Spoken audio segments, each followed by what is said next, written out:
नमस्कार दोस्तों, गार्गी क्लासेज में आपका स्वागत है। अपना टॉपिक चल रहा था समाजवाद समाजवाद की श्रेणी में अपन आज चलते हैं समाजवाद के प्रकारों में। इसमें अपन समाजवाद के प्रकारों में अपन आज पढ़ने वाले हैं। एक तो फेबियनवाद जो आपको स्क्रीन पर दिख रहा है, एक अपन पढ़ेंगे संशोधनवाद।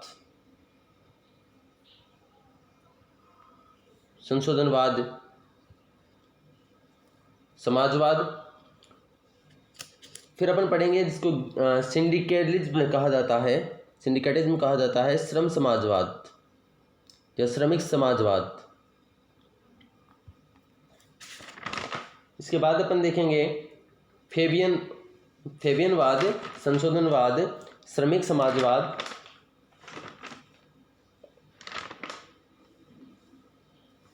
प्रजातांत्रिक समाजवाद। एक श्रेणी समाजवाद में अपन देखेंगे फ्रांस का श्रेणी समाजवाद क्या है। क्योंकि श्रेणी समाजवाद एक तो जो ऑल ओवर अपन श्रेणी समाजवाद जानते हैं उसके बारे में देखेंगे, और एक फ्रांस में हुआ था उस श्रेणी समाजवाद के बारे में देखेंगे। फिर आता है प्रजातांत्रिक समाजवाद जो वर्तमान में हर राज्य समाजवाद में देखा जाता है, और अंत में है लोक कल्याणकारी राज्य। उनके बारे में अपन पढ़ने का प्रयास करेंगे। चलते हैं अपन। पहला है फेबियनवाद के समर्थक हैं Sidney Webb, George Bernard Shaw, GD Cole, Graham Wallas. क्या है श्रेणी समाजवाद, आइए देखते हैं। फेबियन सोसाइटी, जो फेबियनवाद है, ये फेबियन सोसाइटी, इसकी स्थापना 4 जनवरी 1884 को ब्रिटेन में हुई। हन्नीबॉल काकरेकर की नीति पर आधारित थी जिसका अर्थ होता है, हन्नीबॉल काकरेकर की नीति में क्या होता है कि इसमें शत्रु को कमज़ोर किया जाता है और सही अवसर की प्रतीक्षा देखकर सही मौके पर व्यवस्था को बदल दिया जाता है। ये होता है फेबियनवाद में। फेबियनवाद हिंसात्मक और रक्त क्रांति से पूर्णतः दूर है, किसी भी प्रकार की परिस्थिति में क्रांति को स्वीकार नहीं करता है, हिंसा को नहीं मानता है, हिंसा की जगह प्रचार प्रसार किया जाए, व्यवस्था अनुकूल वातावरण बनाया जाए, इसका प्रयास ये करता है। क्या विशेषताएं हैं फेबियनवाद की? फेबियनवाद क्या वैसा समाजवाद है जैसे कार्ल मार्क्स चाहता था? जी नहीं। फेबियनवाद उसमें संशोधन करता है कई प्रकार के। फेबियनवाद कार्ल मार्क्स की क्रांति, वर्ग संघर्ष के सिद्धांत को स्वीकार नहीं करता है, राजतंत्र सत्ता का व्यावसायिक सत्ता पर नियंत्रण स्थापित करना चाहता है। राजतंत्र सत्ता का नियंत्रण रहे, यानी राज्य का नियंत्रण रहे। उसमें राजतंत्र था 1884 में, तो ब्रिटेन में हुआ है, तो ब्रिटेन में आज भी राजतंत्र है। तो राजतंत्र की बात यहाँ पे की जा रही है कि जो व्यावसायिक सत्ता है इसके ऊपर राजतंत्र सत्ता का नियंत्रण होना चाहिए। आगे बताता है वर्ग विहीन, शोषण विहीन समाज के लिए उद्योगों का राष्ट्रीयकरण किया जाए। ये राष्ट्रीयकरण के पक्ष में है। अगला पॉइंट है, फेबियनवाद निजी संपत्ति का समर्थक है। क्या मार्क्स निजी संपत्ति का समर्थक है? नहीं, लेकिन फेबियनवाद निजी संपत्ति का समर्थक है और संपत्ति को समाज से उत्पन्न मानता है। लोकतंत्र और संसदीय शासन व्यवस्था का समर्थक है। लोकतंत्र को भी स्वीकार करता है, संसदीय शासन व्यवस्था को भी स्वीकार करता है। जैसे कि अपन परिभाषा में देखा था कि अवसर की प्रतीक्षा करने में विश्वास करते हैं, पेशेंस रखते हैं, और सही अवसर, सही मौका देखने के बाद में पूंजीवादी व्यवस्था को उखाड़ देते हैं। उत्पादन, वितरण, लाभ, हानि सब पर समाज का नियंत्रण चाहते हैं। फेबियन सोसाइटी की प्रत्येक राज्य में स्थापना का संकल्प है इनका कि हर राज्य में फेबियन सोसाइटी स्थापित हो। ये था फेबियनवाद के बारे में। अब बात करते हैं अपन संशोधनवाद। किस में संशोधन चाहते हैं? ये संशोधन चाहते हैं कार्ल मार्क्स के सिद्धांतों में संशोधन चाहते हैं। बर्नस्टीन इसका प्रमुख प्रतिपादक है, इसका जनक माना जाता है बर्नस्टीन को। ये विचारधारा जर्मनी से संबंधित है, तो जर्मनी का समाजवाद संशोधनवादी समाजवाद। अब जैसा कि आप जानते हैं कि बड़ा संशोधन करना चाहता है ये मार्क्स के अंदर, नाम से भी पता चल रहा है जर्मनी से संबंधित है, तो भी बड़ा संशोधन होगा। विचारधारा है, ये विचारधारा मार्क्स के सिद्धांतों में संशोधन करना चाहती है। क्या विशेषता है इसकी? ये अतिरिक्त मूल्य के सिद्धांत को स्वीकार नहीं करते हैं। अपन अगले वीडियो मार्क्स में पढ़ेंगे क्या है अतिरिक्त मूल्य का सिद्धांत। थोड़ा सा मैं समझा देता हूँ आपको। कोई भी उद्योग स्थापित करने के लिए लैंड, लेबर, कैपिटल और एंटरप्रेन्योर, इनका योगदान होता है। लैंड के लिए आता है रेंट, लेबर को दिया जाता है वेजेज, कैपिटल के लिए होता है इंटरेस्ट और एंटरप्रेन्योर के लिए होता है प्रॉफिट, लाभ। अब कार्ल मार्क्स ये कहता है कि इन सब चीज़ों को यदि मिला दिया जाए तो एक पेन के एग्जाम्पल से वो समझाने का प्रयास करता है कि किसी पेन पर 1 रुपये का खर्चा आया है। मान लीजिए किसी पेन पर खर्चा आया है 1 रुपये का, बाज़ार में वो बिक रहा है 10 रुपये में, जबकि उसके ऊपर टोटल लागत 1 रुपये की है। इसी 1 रुपये में इस लेबर का जो खर्चा दिया जा रहा है वो भी शामिल है। तो ये जो 9 रुपये हैं जो ये पूंजीपति ले गया है, ये पूंजीपति के नहीं है, ये क्या है, ये अतिरिक्त मूल्य है और ये सभी में बंटने चाहिए। इनके ऊपर श्रमिकों का भी अधिकार होना चाहिए। ये है अतिरिक्त मूल्य का सिद्धांत। तो अतिरिक्त मूल्य के सिद्धांत को संशोधनवादी स्वीकार नहीं करते हैं। बस इतनी सी बात ध्यान रखनी है। आगे चलते हैं अपन। द्वंद्वात्मक भौतिकवाद में परिवर्तन का कारण पदार्थ के साथ नैतिक नियमों को भी मानते हैं। द्वंद्वात्मक भौतिकवाद ये कहता है, देखिए जो द्वंद्वात्मक पद्धति है जिसमें द्वंद्व होता है, मतलब किन्हीं भी दो मतों में हमेशा द्वंद्व की स्थिति बनी रहती है। इसी के आधार पर ये अपने वर्ग संघर्ष का सिद्धांत भी देते हैं कार्ल मार्क्स। तो किन्हीं भी परिस्थितियों में जब द्वंद्व बना हुआ है तो ये द्वंद्वात्मक पद्धति का प्रयोग हीगल ने भी किया था। द्वंद्वात्मक पद्धति का प्रयोग कार्ल मार्क्स ने भी किया है, लेकिन अंतर यह है कार्ल मार्क्स भौतिकता को मानता है जबकि हीगल मानता है चेतना को। चेतना को मानता है, ईश्वर को मानता है, आदर्शवादी है हीगल, जबकि कार्ल मार्क्स वैज्ञानिकवादी सिद्धांत देता है, इसलिए भौतिकता को मानता है। तो द्वंद्वात्मक में वाद, प्रतिवाद और संवाद के माध्यम से अपनी बात को समझाते हैं। ये जब मैं कार्ल मार्क्स पढ़ाऊंगा, नेक्स्ट वीडियो मार्क्सवादी ही अपने सिलेबस का टॉपिक, उसमें आपको डिटेल में बताऊंगा वाद, प्रतिवाद और संवाद। इनमें आपस में वाद प्रतिवाद में द्वंद्व होता है, तो एक कोई भी तथ्य निकल करके आता है, फिर जब वापस इनमें संघर्ष होगा प्रतिवाद और संवाद में, ये जो स्थिति आएगी ये उच्चतम स्थिति आएगी। तो द्वंद्वात्मक भौतिकवाद में परिवर्तन का कारण पदार्थ के साथ नैतिक नियमों को भी मानते हैं। ये नैतिक नियम को भी मानते हैं, यानी ये हीगल को भी मानते हैं तो ये कार्ल मार्क्स को भी मानते हैं। वर्ग सहयोग को स्वीकार करता है। हीगल जर्मनी का ही था, हीगल जर्मनी का ही था। वर्ग सहयोग को स्वीकार करते हैं, जबकि मार्क्स क्या कहता है कि हमेशा वर्ग संघर्ष बना रहा है, ऐतिहासिक परिणाम है वर्ग संघर्ष, वर्ग संघर्ष हमेशा बना रहा है। तो वर्ग संघर्ष को ये स्वीकार करते हैं, जो कार्ल मार्क्स का वर्ग संघर्ष की जगह पे वर्ग सहयोग को स्वीकार करते हैं। कार्ल मार्क्स मध्यम वर्ग को नहीं मानता है। जैसे अतिरिक्त मूल्य के सिद्धांत में उसने श्रमिक को माना, और श्रमिक के विरोध किसका कर रहे हैं, पूंजीपतियों का, तो इसने मध्यम वर्ग को गायब कर दिया कार्ल मार्क्स ने। जबकि संशोधनवादी मध्यम वर्ग की अवधारणा को भी स्वीकार करते हैं। समाज के समस्त उद्योगों पर पूंजीपतियों का ही नहीं अपितु मध्यम वर्ग का भी अधिकार होता है। देखिए आया तो ये इसी स्थिति में है, फिर कॉन्सेप्ट वही लगेगा। 1884 जब उदारवाद आया, उदारवाद के बाद में जब मार्क्स अपनी उच्चतम अवस्था पर आ गया, मार्क्स के कारण से हर जगह जगह पे आंदोलन होने लगे, मजदूर संगठन संगठित होने लगे, अपना संगठन बनाने लग गए। ऐसी स्थिति में इन उद्योगों के पास में यही ऑप्शन था कि कुछ ऐसी नीतियां बनाई जाए, मार्क्स में संशोधन किया जाए ताकि अपने उद्योग उन्नति कर सके। यही रीज़न था मेनली। तो यहाँ पर यही बात निकल कर के आती है कि समाज के समस्त उद्योगों पर पूंजीपतियों का नहीं अपितु मध्यम वर्ग का भी अधिकार होता है। लोकतंत्र और संसदीय शासन व्यवस्था का समर्थन करते हैं संशोधनवादी। हिंसात्मक साधनों और क्रांति को अस्वीकार कर देते हैं, जैसा कि कार्ल मार्क्स कहता है कि मजदूर पूंजीपतियों के विरुद्ध सशस्त्र संघर्ष करेंगे। सशस्त्र संघर्ष का मतलब हिंसात्मक साधनों का प्रयोग करेंगे, क्रांति करेंगे, लेकिन संशोधनवादी इन हिंसात्मक साधनों को और क्रांति को अस्वीकार कर देते हैं। संशोधनवादी निजी संपत्ति को बनाए रखना चाहते हैं, जबकि मार्क्स निजी संपत्ति का उन्मूलन करना चाहता है। संशोधनवादी वर्ग विहीन शोषण विहीन समाज की रचना में सर्वहारा वर्ग के अधिनायक तंत्र को शामिल नहीं करते हैं, बल्कि पूंजीपतियों का सहयोग चाहते हैं। जबकि मार्क्स वर्ग विहीन शोषण विहीन समाज चाहता है। संशोधनवादी भी वर्ग विहीन शोषण विहीन समाज चाहते हैं, लेकिन मार्क्स वर्ग विहीन शोषण विहीन समाज पर सर्वहारा वर्ग का अधिनायक तंत्र चाहता है, जबकि संशोधनवादी पूंजीपतियों का सहयोग चाहते हैं कि उनके सहयोग से एक व्यवस्था क्रिएट की जाए। अगला आता है श्रम संघवाद या श्रमिक संघवाद, सिंडिकलिज्म।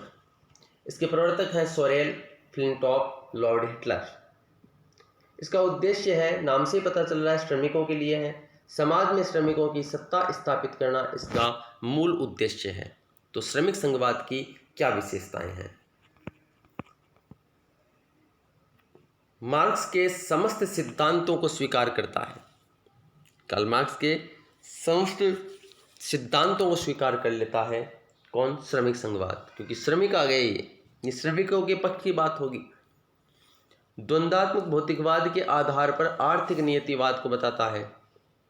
द्वंद्वात्मक भौतिकवाद के आधार पर आर्थिक नियतिवाद की अर्थव्यवस्था की तो स्थिति ही ऐसी है कि हमेशा इसमें द्वंद्व की स्थिति बना रहेगी, हमेशा वर्ग संघर्ष बना रहेगा। ये नियति है, ये मतलब चला चलाया एक सिद्धांत है, चली चलाई रीति है कि जो पूंजीपति होगा वो हमेशा मजदूर का शोषण करेगा, ये कहना है। क्रांति का पूर्ण रूप से समर्थक है। जहाँ पे श्रमिक आ गया ना, बस ध्यान देने की बात इतनी सी है, नाम से पता चल रहा है श्रमिक आ गया, श्रम संघवाद, श्रमिक संघवाद। तो श्रमिकों के लिए बात कर रहा है मार्क्स, तो मार्क्स का विरोध क्यों करेंगे? ठीक है, तो बहुत जगह पर ये एक हैं, कुछ जगहों पर हो सकता है बहुत माइनर विचारधारा अलग है कार्ल मार्क्स से, लेकिन लगभग मार्क्स से मिलता ही मिलेगा। क्रांति का पूर्ण रूप से समर्थक है, मार्क्स भी क्रांति का पूर्ण रूप से समर्थक है। लोकतंत्र और संसदीय व्यवस्था का आलोचक है, लोकतंत्र और संसदीय व्यवस्था का आलोचक है। श्रमिकों का संघ बनाना चाहता है, निजी संपत्ति की समाप्ति चाहता है, कार्ल मार्क्स को व्यवहारिक रूप देना चाहता है। कोई अंतर श्रमिक संघवाद में? केकनी पद्धति का प्रयोग चाहता है।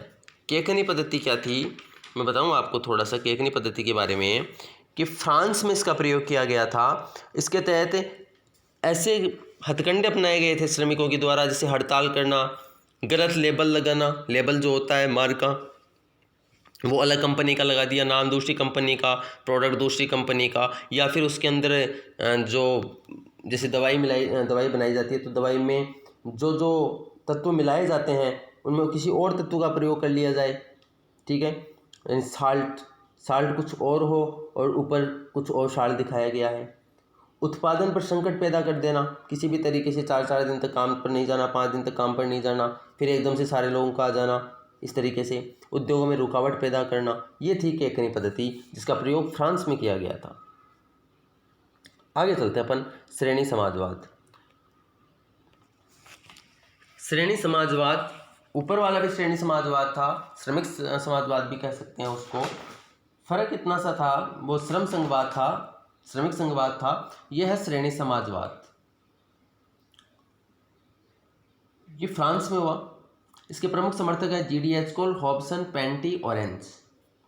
क्या विशेषताएं हैं श्रेणी समाजवाद की? श्रेणी समाजवाद शांतिपूर्वक और संवैधानिक तरीके से समाजवाद का समर्थक है। व्यवसायिक श्रेणियों का निर्माण करता है, श्रेणी का मतलब व्यवसायिक श्रेणियां बनाता है। अतः 2 प्रकार की संसद का समर्थक है, एक राजनीतिक और दूसरी व्यवसायिक श्रेणी। तो 2 श्रेणियां हो गई, यही है श्रेणी। व्यवसायिक श्रेणी 2 प्रकार की श्रेणियां बनी। ठीक है, संसद का समर्थक है लेकिन 2 प्रकार की श्रेणियां बनाएगा संसद में, एक राजनीतिक, दूसरी व्यवसायिक, दोनों को अलग अलग किया। प्रजातंत्र तथा संसदीय शासन व्यवस्था का आलोचक है। क्रमिक शांतिपूर्वक तरीके का समर्थक है। निजी संपत्ति का समर्थक है किंतु उद्योगों का राष्ट्रीयकरण करना चाहता है। वर्ग विहीन शोषण विहीन समाज की रचना करना चाहता है। बहुलवादी दृष्टिकोण का समर्थक है। यह है श्रेणी समाजवाद। बहुलवादी पहले की वीडियो मैंने बता चुका हूं मैं, आप देख लेना। प्रजातांत्रिक समाजवाद, प्रजातांत्रिक समाजवाद राज्य में समाजवाद के समस्त गुण प्राप्त होते हैं। जो भी अपन ने समाजवाद, जो लास्ट वीडियो में जो समाजवाद की विशेषताएं पढ़ी थी, वो सारी विशेषताएं विद्यमान होती हैं इस समाजवाद में। प्रजातांत्रिक समाजवाद में वो सारी विशेषताएं विद्यमान होती हैं। इसे विकासवादी समाजवाद भी कहा जाता है। इसके प्रमुख समर्थक हैं क्लेमेंट एटली। क्लेमेंट एटली वही जो ब्रिटेन के प्रधानमंत्री थे। HR टोनी गैलब्रेथ है, गैल या गोल्ब्रेथ, ऐसे जो चांद आता है यहाँ पे, Galbraith. H.G. Wells, Jawaharlal Nehru, Norman Thomas, Ram Manohar Lohia, Narendra Dev, Jayaprakash Narayan, MacDonald, ये इसके प्रमुख समर्थक हैं। उद्देश्य पर आइए, क्या उद्देश्य इसका? प्रजातांत्रिक समाजवाद, एक बात समझ लीजिए, लोकतांत्रिक तरीके से समाजवाद लाना चाहता है। जैसे भारत में भी समाजवादी व्यवस्था भी है ही कुछ हद तक, लेकिन ये समाजवाद कैसा समाजवाद है?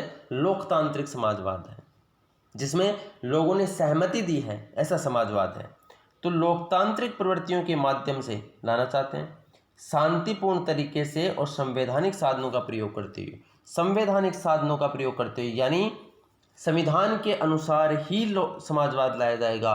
और संविधान पे भी मान्यता कौन देगा? जनता, यानी जनता की राय से, जनता के बिहाफ पर संविधान के माध्यम से समाजवाद को लाया जाना लोकतांत्रिक समाजवाद कहलाता है, ऐसा कहा जा सकता है। क्या विशेषताएं हैं? तो ये हरकोट साहब हैं, हरकोट, ये जो स्पेस है, स्पेस नहीं है, हरकोट एक ही नाम है, एक ही शब्द है। हरकोट की कोटेशन है, हम सब समाजवादी हैं। विश्व का प्रत्येक राष्ट्र अपने आप को प्रजातांत्रिक स्वरूप वाला मानता है। जैसे कि कल अपन ने पढ़ा था कि समाजवाद के अनेक रूप हैं, हर कोई अपने आप को समाजवादी कहता है। वहाँ पे CM जोड़ की अपन कोटेशन पढ़ी थी कि समाजवाद एक ऐसा टॉप है जिसकी आकृति इसलिए बिगड़ गई है कि हर कोई इसे पहनने लगा है। ठीक है, तो प्रजातांत्रिक स्वरूप वाला मानते हैं, इसलिए प्रत्येक देश अपने स्वरूप में प्रजातांत्रिक समाजवादी है। प्रजातांत्रिक समाजवादी राज्यों में स्वतंत्रता और समानता के बीच सुंदर समन्वय देखने को मिलता है। यह राज्य समाजवाद की समस्त विशेषताओं का समावेश करता है, किंतु यह समाजवादी नहीं है, अपितु लोकतांत्रिक सिद्धांतों का समर्थन करते हुए संविधान व संवैधानिक साधनों का पूर्ण समर्थन करता है। व्यक्तिगत स्वतंत्रता को समाज हित में परिभाषित करता है। यही कल अपन ने पढ़ा था कि व्यक्ति के हित में, समाजवाद की क्या है कि व्यक्ति के हित में समाज हित को परिभाषित करता है। तो वही बात है सेम, यानी वो वाली विशेषताएं यदि आपने पढ़ ली लास्ट वीडियो में, जो समाजवाद का वीडियो बनाया है, उसकी विशेषताएं और प्रजातांत्रिक समाजवाद एक ही है, कोई डिफरेंस नहीं है उनमें। व्यक्ति और समाज दोनों का मिश्रण है, स्वीकार करता है कि दोनों एक दूसरे के पूरक हैं। सामाजिक आर्थिक न्याय की स्थापना करता है। मार्क्स के किसी भी सिद्धांत को स्वीकार नहीं करता है। क्या भारत के ऊपर आप इसको अप्लाई कर सकते हैं प्रजातांत्रिक समाजवाद को? मार्क्स के किसी भी सिद्धांत को स्वीकार नहीं करता है। वर्ग विहीन, शोषण विहीन समाज के लिए क्रांति को अस्वीकार कर देता है, जबकि मार्क्स क्रांति को मानता है। संवैधानिक साधनों का प्रयोग करता ही है, लेकिन संवैधानिक साधनों का प्रयोग भी जन सहमति के आधार पर करता है, अपनी इच्छा से नहीं करता है। सुरक्षात्मक और सुधारात्मक और सहयोगात्मक कार्य करेगा। सुरक्षात्मक कार्य करेगा, सुधारात्मक कार्य करेगा, सहयोगात्मक कार्य भी करेगा। उद्योगों का राष्ट्रीयकरण नहीं करता है, अपितु समाजीकरण करता है। इस मॉडल को वर्तमान में कहा जाता है पब्लिक प्राइवेट पार्टनरशिप। ठीक है, राष्ट्रीयकरण नहीं करता है, समाजीकरण करता है। स्वतंत्रता और समानता के अधिकारों को सामाजिक स्वरूप में स्वीकार करता है। स्वतंत्रता को स्वीकार, समानता भी स्वीकार, लेकिन सामाजिक स्वरूप में, जिसको समाज मान्यता दे रहा है, कोई थोपेगा नहीं। इसका उद्देश्य किसी संपत्ति को समाप्त करना नहीं है, संपत्ति को समाप्त नहीं करना, अपितु तो समाज हित में निजी संपत्ति का परिसीमन करना है, अर्थात न्यूनतम रोक लगाना है। आर्थिक विषमता को दूर करने के लिए राज्य समाप्त नहीं होगा। आर्थिक विषमता को दूर करने के लिए राज्य समाप्त नहीं होगा। जैसा कार्ल मार्क्स कहता है कि आर्थिक विषमता जो है इसको समाप्त कर दिया जाना चाहिए। कैसे समाप्त होगी? ये तब समाप्त होगी जब मजदूर पूंजीपतियों को समाप्त कर देंगे। और ऐसी स्थिति आ जाएगी कि सर्वहारा का अधिनायक तंत्र स्थापित हो जाएगा, वर्ग संघर्ष समाप्त हो जाएगा। लेकिन प्रजातांत्रिक समाजवाद इस आर्थिक विषमता को दूर करने के लिए राज्य को समाप्त नहीं करना चाहते हैं। अनिवार्य रोजगार को व्यक्तित्व विकास का आधार माना जाएगा।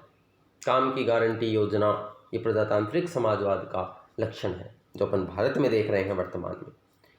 आर्थिक समानता आरोपित नहीं होगी अपितु स्वतः आएगी।